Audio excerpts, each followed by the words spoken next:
Welcome to the Dental Capsule. In this series, we'll cover different dental topics and real clinical situations in short, easy-to-follow capsules, designed to help us improve how we manage our daily cases. Have you ever been in extraction where the wisdom tooth is moving and luxated, but it doesn't get out? This is usually caused by what we call the distal lock. The distal lock is the part of the bone which covers the distal part of the tooth or of the wisdom tooth, which means by Bell and Gregory classification class 2 or 3, and it doesn't allow the tooth to be luxated or to get out of the socket during extraction. So, how do you manage the distal lock? If we see in this case, this patient came to our clinic complaining of pericoronitis and requires extraction of the lower right wisdom tooth. If we tried to extract it by the straight apex or by elevator, by the usual means of extraction, as we see in this case, we have the tooth covered by the inflamed pericoronial tissue. If we try to apply the straight apexo from the mesial to luxate the tooth will be luxated, but it will not get out of the socket. As we see here, we have the tooth luxated. It's in a higher position than the previous position. We tried to luxate it from the mesial using the elevator. We made an incision in the overlying or in the covering soft tissue, but the tooth won't get out. Maybe it will be easier when we compare both situations. As we see here, this is before we start, and this is after the application of the force from the mesial part. If you push the tooth, it will go back in its original position, and you apply force again, it will get out. You may be locked in this position for more than 1 hour with nothing happening, with the tooth cannot be extracted.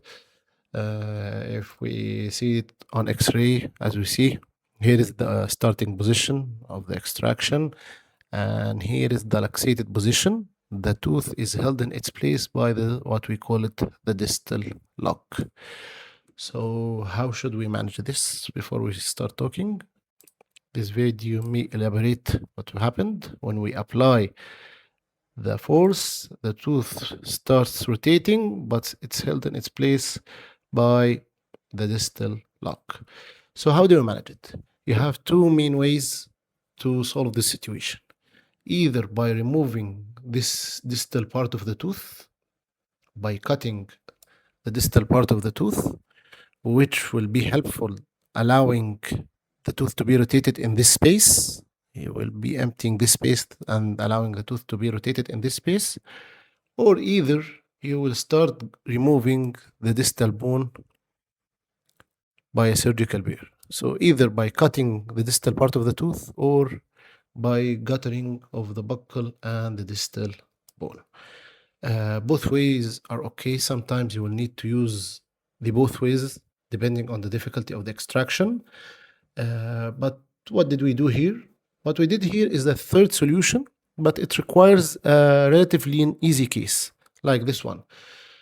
So as you see here, the distal coverage of the bone is not too much. The patient is a young age patient, which allowed us to do our third solution, which applying the straight apexo to the buccal side of the tooth. This will allow the lingual bone to expand slightly with the force, allowing the tooth to get out safely. But this is not a safe option, especially if the tooth is held in its position very well. It's covered by a lot of distal bone, so this will not get the tooth out and may lead to lingual plate fracture, it may lead to fracture of the tooth itself, and so on. So simply that was the situation where the wisdom tooth gets luxated, but you can't get it out. You either require one of these three solutions. Sometimes you will continue applying forces for maybe 1 or 2 hours trying to extract the tooth, and then the crown fractures. And after the crown fractures, you will find that the tooth will come out easily because you have lost the crown that is locking with the distal part of the tooth, and the roots are already luxated, so you will be able to get them alone safely. As we see here, this is the picture of the tooth after we extracted it. I hope it was helpful. If you have any questions, please let us know. Thank you. Thanks for watching. If you found this helpful, don't forget to like and subscribe. Share your thoughts or questions in the comments. We'd love to discuss them with you. See you in the next capsule.